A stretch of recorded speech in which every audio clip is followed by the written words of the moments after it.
بسم اللہ الرحمن الرحیم، السلام علیکم خواتین و حضرات۔ اس وقت اسلام آباد ہائی کورٹ میں موجود ہیں۔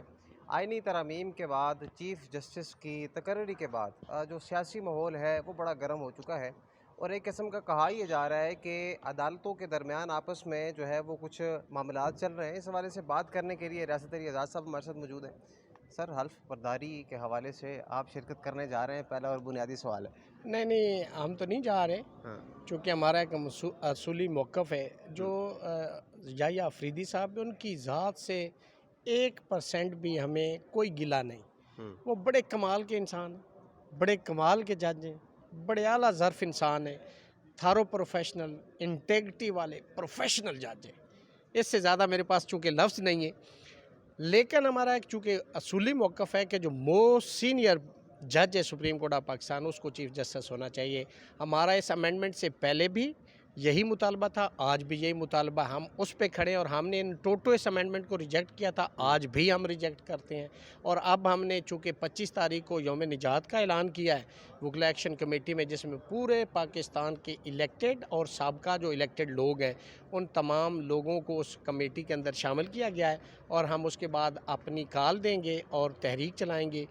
ہم آج بھی یہ چاہتے ہیں کہ جو آئین ہے وہ اصل حالت میں بحال ہونا چاہیے۔ یہ جو امینڈمنٹس کی گئی ہیں یہ آئین کے ساتھ، اس ملک کے ساتھ اور سپریم کورٹ آف پاکستان کے ساتھ کھلواڑ کیا گیا ہے۔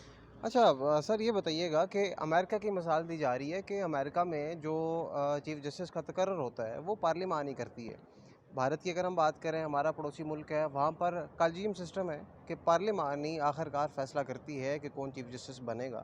تو کیا اس چیز کو پاکستان میں بھی امپلیمنٹیشن ہونا نہیں چاہیے؟ اور ساتھ ہی ساتھ اگر ہم دیکھیں جو ہمارا پرانا نظام چل رہا ہے اس میں ہماری جو پوزیشن ہے عدلیہ کی وہ 138 نمبر پر ہم ہیں اس وقت، تو کیا اس سے کچھ بہتری نہیں آ سکتی؟ آپ نے 3 سوال کیے۔ امریکہ کی آپ مثال دے رہے ہیں، وہاں پہ صدارتی نظام ہے، وہاں پہ کبھی آپ نے دیکھا ہے پولیٹیکل وکٹمائزیشن ہوتی ہو، کبھی ہیومن رائٹس کی وائلیشن ہوئی ہو، کبھی کلرفل ایکسرسائز آف لا ہوئی ہو، کبھی جلسہ جلوس بولنے پہ کبھی دہشت گردی اور ڈکیتی کے فیاریں ہوئی، کبھی آپ نے امریکہ میں سنی ہے؟ وہاں پہ کبھی ایسا ہوا ہے؟ آپ مثالیں امریکہ کی دیتے ہیں، رہتے آپ پاکستان میں جہاں آپ کو سانس لینے کی اجازت نہیں ہے۔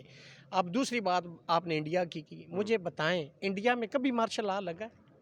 آپ بتائیں نا، جمہوریت وہاں پہ، یہاں پہ تو جمہوریت بھی کنٹرول ڈیموکریسی ہے۔ اور تیسری بات آپ نے کہی، کیا سوال آپ نے کیا تھا تیسرا؟ نمبر ہے ہمارا، ہاں، کہ 139 نمبر پہ ہماری عدلیہ ہے۔ دیکھیں اس ملک کے اندر کتنے سال مارشل لا رہا؟ 35 سال۔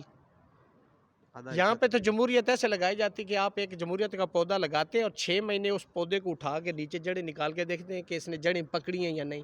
تو یہاں پہ جب آپ کی عدلیہ کو کام ہی نہیں کرنے دیا گیا، آپ ذوالفقار علی بھٹو شہید کا کیس دیکھ لیں کہ وہاں پہ آپ کے الیکٹڈ پرائم منسٹر کو اس عدلیہ سے، جس کا میں سمجھتا ہوں کہ جس عدلیہ کے اندر اس ملک کی ایک بڑی مشہور شخصیت جس کو لوگ بڑے اچھے الفاظ میں یاد کرتے ہیں، جسٹس منیر، ٹھیک ہے، اس کے بعد میں سمجھتا ہوں کہ یہ آپ دیکھ لیں موجودہ سیناریوں میں کہ 3 دن پہلے کی شاید بات ہے کہ جسٹس منصور علی شاہ صاحب کے پاس ایک کیس گیا، انہوں نے کہا یہ کانسٹیٹیوشن میٹر میں اس کو ایڈجرن کرنا ہوں، اور اسی سپریم کورٹ کے اندر اسی میں انہوں نے کہا کہ حامد خان پیش ہوئے اور قاضی صاحب سے جو اب ماضی ہو گئے ان کو کہا گیا کہ یہ کانسٹیٹیوشن میٹر ہے تو آپ اس کو ایڈجرن کر دیں۔ انہوں نے کہا میرے پاس تو وہ 26ویں ترمیم پہنچی نہیں، اور انہوں نے ڈسمس کر دیا۔